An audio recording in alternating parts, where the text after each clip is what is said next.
And I remember when I was casting, I was having people read from the scene where the character Sean kisses his friend's hand, and the reaction that most of the actors auditioning gave me was like grossed out. And it's like, that's not how you want to treat your friend. And John came in and he had a certain sensitivity, and he almost like, it felt like he felt guilty for rejecting his friend. And it just sort of, when you see it, you know, because like he came in like one of the last days of auditioning, and then I was like, come back later today, we need to do a second thing, you know. I don't know, just sometimes you just see that in the character, and you had it. So for casting, you know, it's always really important, and I think for Incel especially, that was something that, you know, when I wrote it, I was really aware that it all sort of hinged on the performance of this main character, because it is a very difficult role. And it actually took a while. I didn't really, that was my first sort of narrative film in a long time, and I didn't really know how to cast, so I just emailed a bunch of people and just waited. And I had a friend in Canada who actually recommended this lead, Theodore, who I'd never heard of, but you know, I think he was sort of known in Canada in like the indie film scene.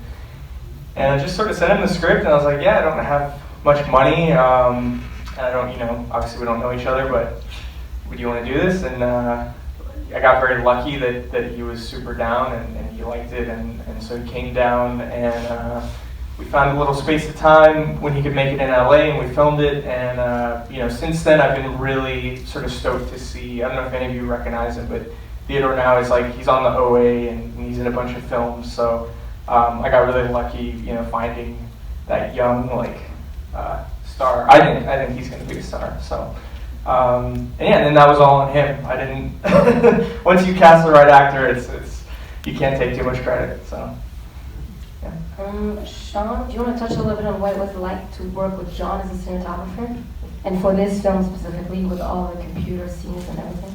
Yeah, absolutely. I mean, I've known John for a long time, and we've been doing a lot of commercials together.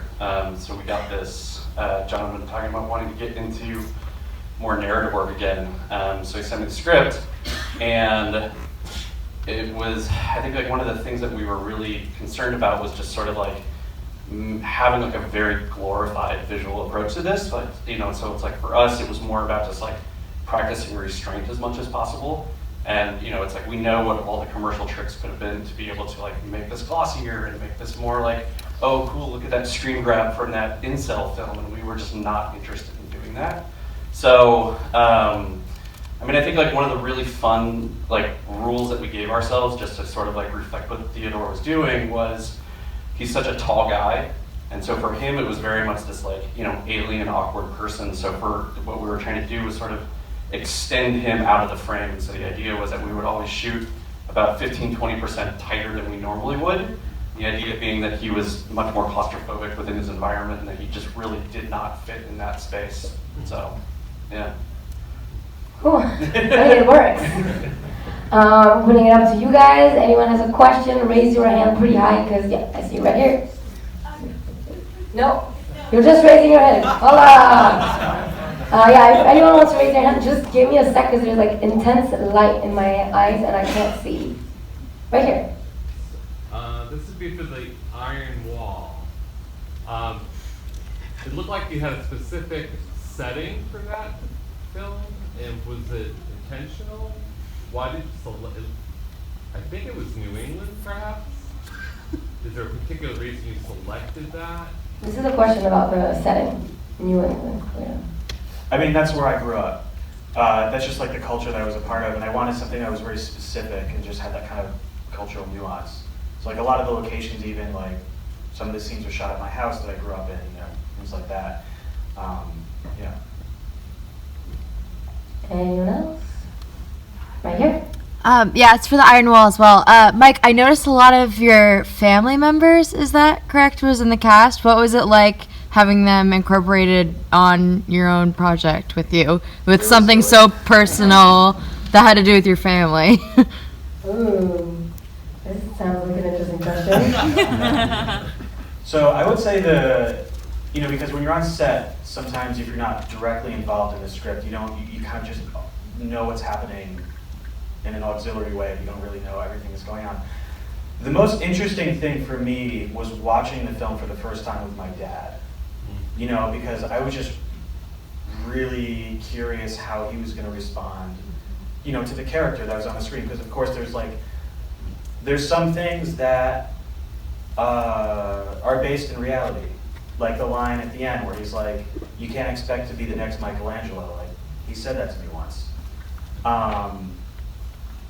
But that's just a one-dimensional thing, you know what I mean? So it's like, I don't know, it's complicated. But also I haven't really talked about it since. I feel like I should. Yeah. Anyone else? I got one. Right here, left. At the end of Iron Wall, I love the ending to that. When the father was standing there and talking about putting together the business and wanting to pass it along to the son. And he wanted to know, is the son in or not? The son, that shot at the end was magnificent. The son said, yes, but I thought I was watching the light go out in his eyes. Was I? Yeah. Thank you. John, you want to talk about it? I'd like to respond to that. Yeah, absolutely. I really appreciate that you picked up on that, and it's funny because the film was actually originally a 40-minute piece, and that scene was in the middle or something. It's all blurred now, but and so I'm glad that you put that at the end because there was so much context before and after that scene that didn't necessarily make the cut, but informed that moment. And it was very much that scene was very much about that you do what you can for the family because you love that person, you love that family member, but on the inside you have a whole war going on, and sometimes it's not the place to bring that up. Which I kind of felt like was the whole point of the film for me as an actor. It was just this ever-going battle on the inside and the outside, you versus the family, you versus the society that you're in, the culture that you're in, and finding the right time and place to bring those things up or not. So, thanks. Thank you. Right here. I have a question about Something Real. I was really curious because it has that letter format. What was the process like of putting the subtitles on and making that text be part of the film for you? Can everyone hear a question? Say it again. It's just about the way the format of the film and the subtitles being part of the story as well and of the filmmaking in Something Real. Especially with the letter process. Yes, since it was the letter. Okay. Concerning the writing of the letter or about the subtitles? I was curious how because it's already this epistolary letter format, what was it like for you to add the subtitles and time them, and okay. how did that feel for you as a filmmaker? Okay, well, it was kind of weird to edit the film